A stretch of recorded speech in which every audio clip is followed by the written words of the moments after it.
ဒီကနေ့ကဘာပေါ်မှာဤပညာတက်မြောက်သူတွေအများကြီးရှိပါတယ်။အလုပ်ကြိုးစားနိုင်သူတွေဒုနဲ့ဒေးရှိသလိုအရေးချင်းရှိသူတွေလည်းနေရာတိုင်းမှာပါပဲ။ဒါပေမဲ့အဲ့ဒီလူထောင်ပေါင်းများစွာထဲမှာအစားထိုးလို့မရနိုင်တဲ့သူကတော့အလွန်နည်းပါတယ်။ဘာကြောင့်လဲ။ကျွန်တော်တို့ကတခုရဲသောနယ်ပယ်မှာကျွမ်းကျင်သူဖြစ်အောင်ကြိုးစားပါဆိုတဲ့အတွေးအခေါ်တစ်ခုနဲ့ကြီးပြင်းလာခဲ့ကြပါတယ်။ပညာရေးတစ်ခုမှာအတော်ဆုံးဖြစ်အောင်လုပ်အဆုံးထိပေါက်မြောက်အောင်လေ့လာအဲ့ဒါကိုပဲအပိုင်နိုင်ဆုံးဖြစ်အောင်ကင်တွယ်လို့တင်ယူခဲ့ကြတာပေါ့အချိန်တော်ကြာတဲ့အထိတော့အဲ့ဒီနီလန်းကတကယ်ပဲအလုပ်ဖြစ်ခဲ့ပါတယ်ဒါပေမဲ့အခုတော့ကဘာကြီးကပြောင်းလဲသွားပါပြီအချက်လက်တွေကနေရာတိုင်းမှာရှိနေတယ်နီးပညာနဲ့ကိရိယာတွေကလက်တကမ်းမှာပါပြိုင်ဆိုင်မှုတွေကလည်းနေရာအနှံ့ပါပဲဒါဘာကိုဆိုလိုတာလဲဆိုရင်ပညာရဲ့တစ်ခုထဲမှာတော်နေုံနဲ့တင်ထူးခြားဆန်းသစ်မနေတော့ဘူးဆိုတာပါပ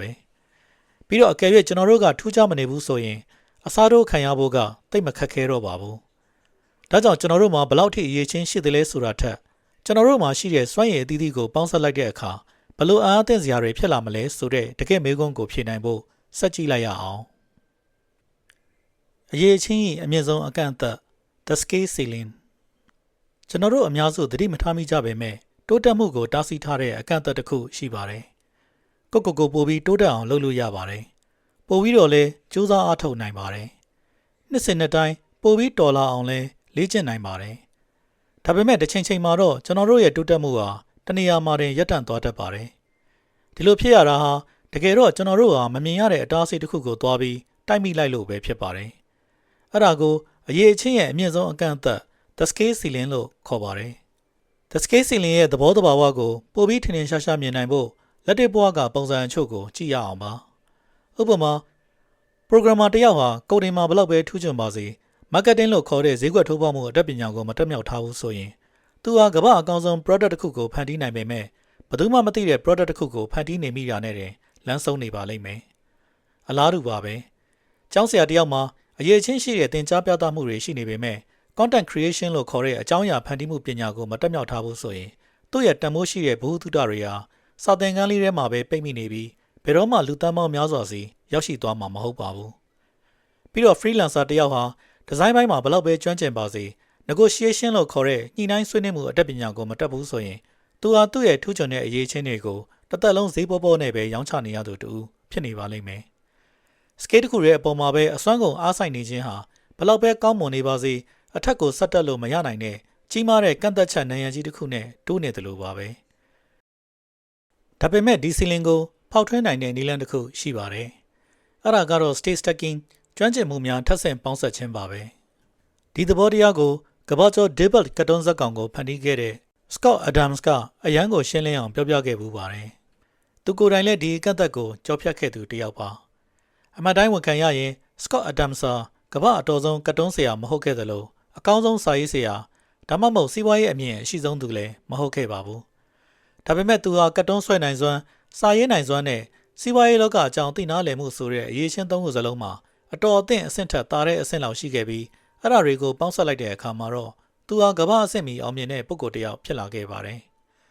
ဒါကိုကြည့်ရင်အောင်မြင်မှုဆိုတာကံကောင်းခြင်းတသက်ကြောင့်မဟုတ်ဘူးဆိုတာမြင်နိုင်ပါတယ်ကိုယ်မှာရှိတဲ့ရေးချင်းတွေကိုတစ်ခုချင်းစီတည်တံ့ထားမဲ့အစားဘယ်လိုမျိုးထပ်ဆင့်ပေါင်းစပ်ပြီးအားသာချက်တစ်ခုဖြစ်အောင်တည်ဆောက်မလဲဆိုတဲ့စဉ်းစားပုံစဉ်းစားနည်းကပဲစကားပြောသွားတာပါ scale stacking ဆိုတာကျွမ်းကျင်မှုတွေကိုတသက်စီခွဲခြားပြီးပိုင်ဆိုင်ထားတာမျိုးမဟုတ်ပါဘူးဒါဟာမိမိမှာရှိတဲ့ကျွမ်းကျင်မှုတွေကိုဘယ်လိုပေါင်းစပ်ရမလဲဆိုတာနားလည်ပြီးလောကမှာရှားပါတဲ့ပေါင်းစပ်မှုတစ်ခုကိုဖန်တီးလိုက်ခြင်းပဲဖြစ်ပါတယ်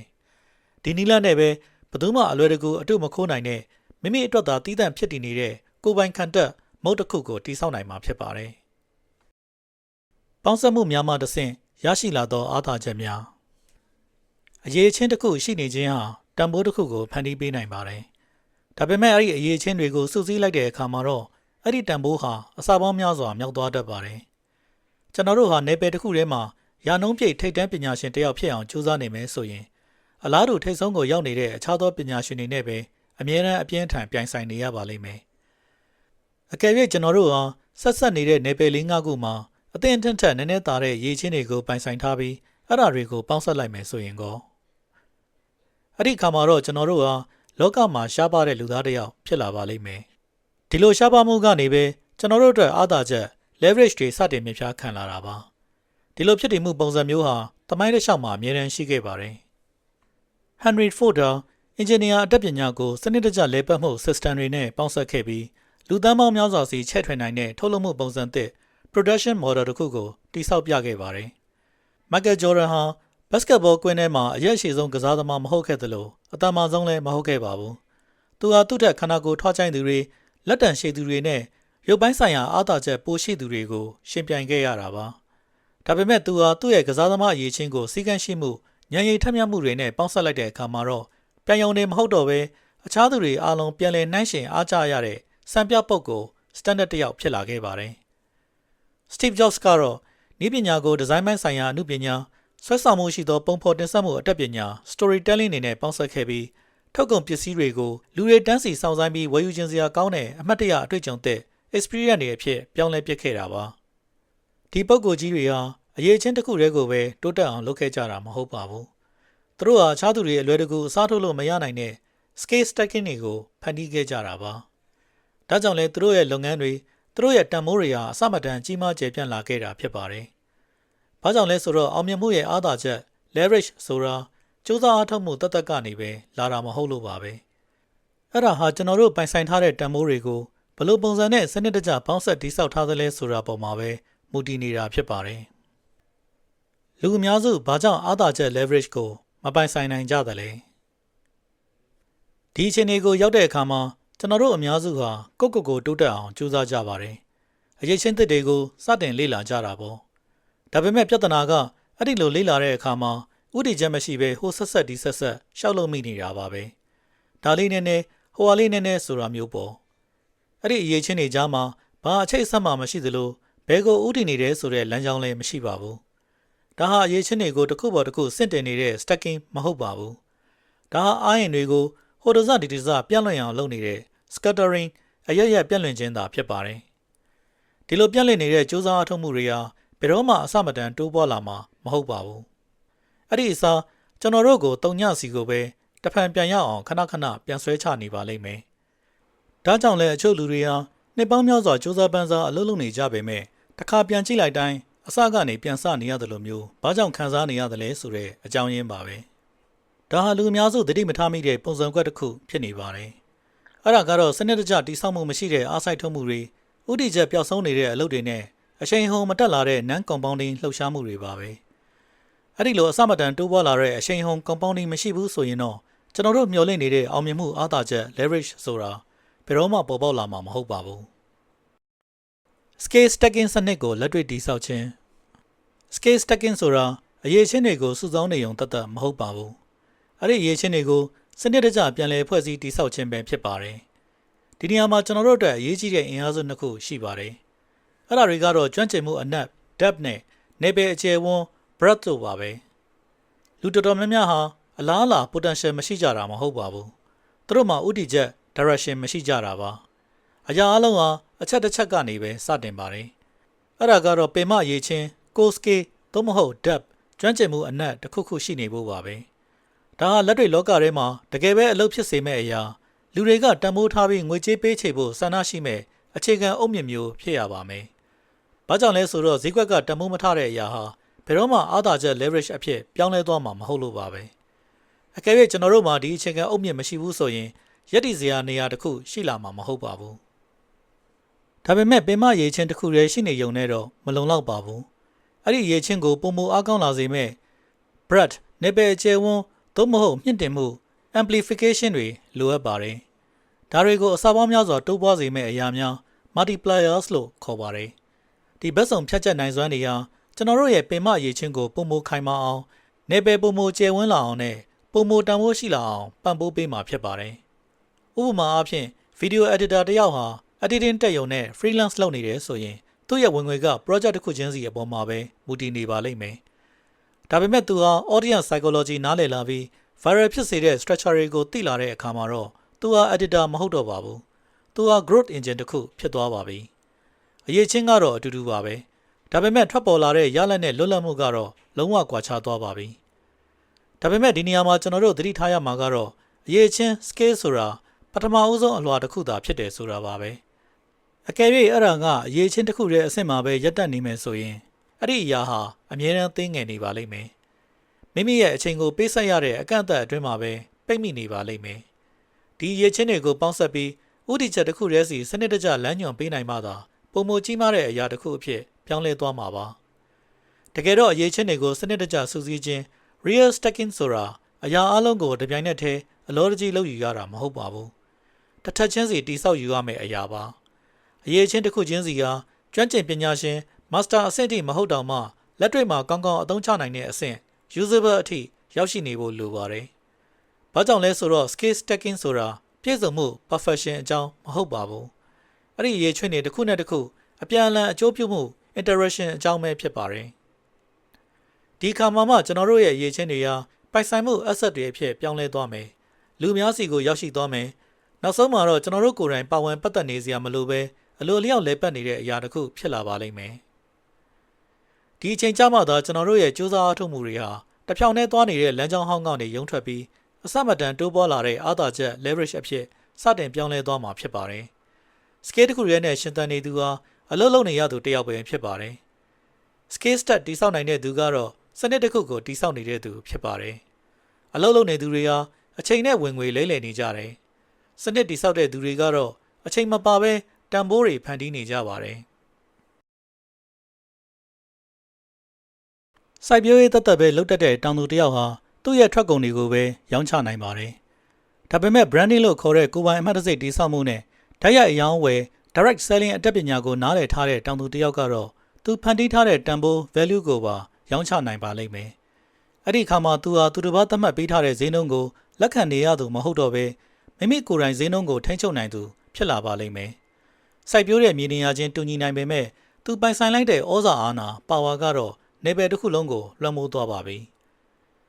စက်ပြင်တက်တက်ပဲတက်တဲ့စက်ပြင်ဆရာတယောက်ဟာသူ့ရဲ့အချိန်ကိုငွေနဲ့ပဲအမြဲတမ်းလဲလှယ်နေရပါလိမ့်မယ်။ဒါပေမဲ့သူတက်မြောက်ထားတဲ့ပညာရပ်တွေကိုရှင်းပြတတ်သင်ကြားပေးတတ်ပြီးမှတ်တမ်းတင်မျှဝေတတ်တဲ့စက်ပြင်ဆရာတယောက်ကတော့ယုံကြည်မှု trust နဲ့ပရိသတ် audience ကိုတည်ဆောက်နိုင်ပါလိမ့်မယ်။အဲ့ဒီအခါမှာသူဟာလက်နဲ့အပင်ပန်းခံအလုံးမလုံးနေရတဲ့အချိန်မှာတော့ဝင်ငွေရှာဖွေနိုင်စွမ်းရှိလာပါလိမ့်မယ်။ကျွမ်းကျင်မှုချင်းအဆင့်တူနေပါစေအောင်တော့သူရရှိခံစားရမယ့်ဘဝလွတ်လပ်မှု freedom ကတော့အစာပေါင်းများစွာတာလွန်သွားမှာဖြစ်ပါတယ်။ဟင်းချက်တက်ရုံတသက်ပဲရှိတဲ့စပုံမှုတစ်ယောက်ဟာလူတွေကိုတနတ်စာပဲကျွေးနိုင်ပါလိမ့်မယ်